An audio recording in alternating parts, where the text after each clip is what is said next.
Hey, Jeff again. Yeah, I'm back. I decided, hey, I have everything set up for the contest video. Let's go ahead and show what's new because it's been a while since I've done that because my stuff is still stuck in the mail. You know, it stinks when you got so many things that you're expecting and they're all just hanging out there in limbo. I have no more movement notifications on any of the packages that I have out there. I have a couple stragglers that are like, I think I ordered something from Discogs and I got something from Oldies and I think I got something from, some smaller vendors and I think they're on the move. But anyway, we'll see. But what I have got in, I mentioned it the other day, a couple days ago in my contest video, is I did get one of the boxes from Roxx Records of the limited run vinyl in.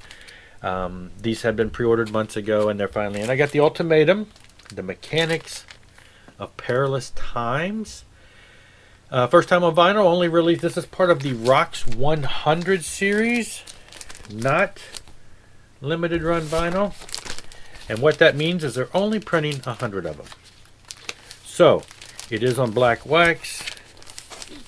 It has the normal treatment, top of the line release from Roxx. First 50 pre-orders came with a autographed photo. Look at that. Look at little Scott there banging his head. So if you're not familiar, our own, VC member Scott Waters, this is his band, and so he signed it. It's been signed by two of the band members. So Scott Waters, vocalist for Ultimatum back in the day, and I think the majority of the band stuff has now been reissued on vinyl. It's really good to have. Thrash, if you're not, listen to it, kind of thrash. Scott. Lyric sheet, and look at the little young Scott. This is a 20th anniversary, so look at the young guy. Cast a shadow on there. Anyway, great album, worth checking out, and it is now on the vinyl. All right, and then up next, and I again briefly showed this in a previous video, was the Philadelphia Tell the Truth. This is a limited run vinyl. It is nice picture sleeve with lyrics, the collage. It's on this beautiful purple, translucent. You can sort of see through. Now, I am one of those, I don't know, call me the lucky one. If you saw Scott Waters' video when he showed... Hi, it's me. When he showed these the other day, graphic update, album update, or whatever. So I got one of the ones because I pre-ordered this and they all were shipped out. And then the label noticed the error. You've got a couple errors here. So no compromise is no compromise. There's an R missing. The biggest thing though is that the wrong graphic design somehow got uploaded and got sent to the printer. Nobody on the other end checked it. It didn't get proof checked and corrected, and so the covers were made. And if you can see this, it says Jesus Freaks Socially Unacceptable, which is one of the real recent limited run vinyls that came out that I showed in videos long ago. So yeah, there is this error, and so now the few of us that got these pre-ordered, I don't know how many there are. I am going to touch with Bill from Roxx and ask him if he can give me a rough estimate as to how many actually went out and before they got recalled. Then I can update the Discogs to show that this 200 or 250 limited run is actually a separate entity. So yeah, Philadelphia, if you're not familiar with them, I have talked about them many months ago, but I've got a lot more subscribers since that time. But Christian band, early 80s, early to mid 80s, hard rock, but at the time they were lumped in with all the other Christian metal bands that we listened to.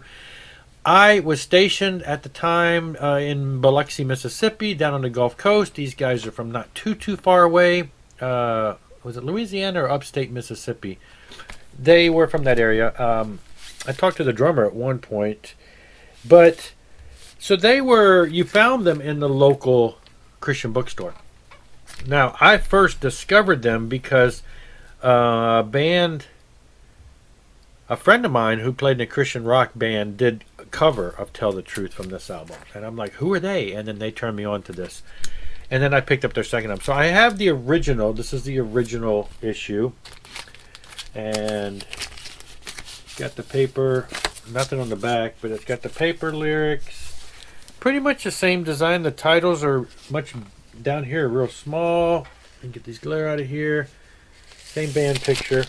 So yeah, this is a much, stepped up improvement. Of course you would expect that. You got the titles real big. You got the same band picture. Of course you got the glossy double-sided insert.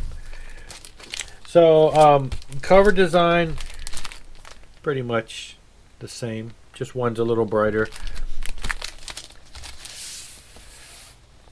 I'm surprised. I mean, aside from some side creases, I'm surprised at how well I kept these. The condition I kept them in. And then their second album, this is the one I actually bought myself in the bookstore when it came out, Search and Destroy.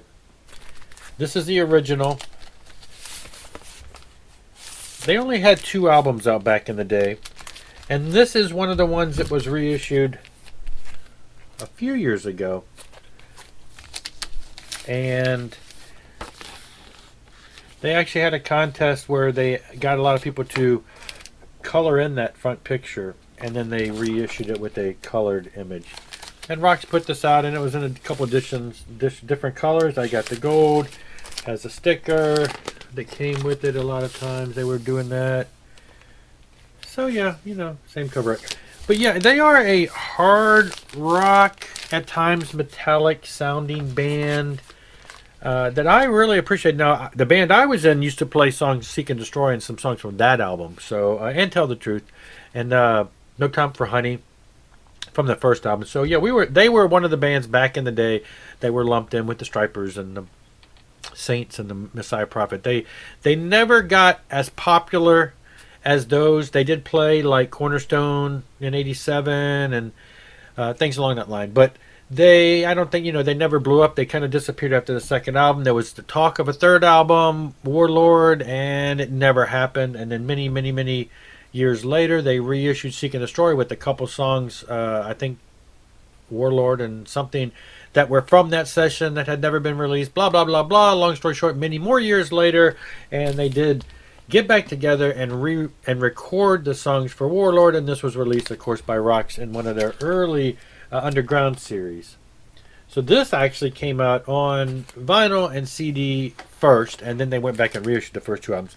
So all of that to say, the entire 3-album Philadelphia collection is now available on remastered, reissued CD and vinyl. So I'm ecstatic. They were one of the early bands that I loved back in the day.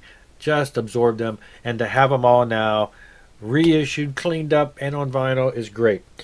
That is all I got. I got that and the Ultimatum. It is enough for now. I do wish my other things would show up because that's where I went overload on some of this stuff. And I have some more limited run vinyl that are coming from Retroactive that again are in limbo somewhere still in Maryland after over a week. Anyway, thanks. That's all for now. Rock on.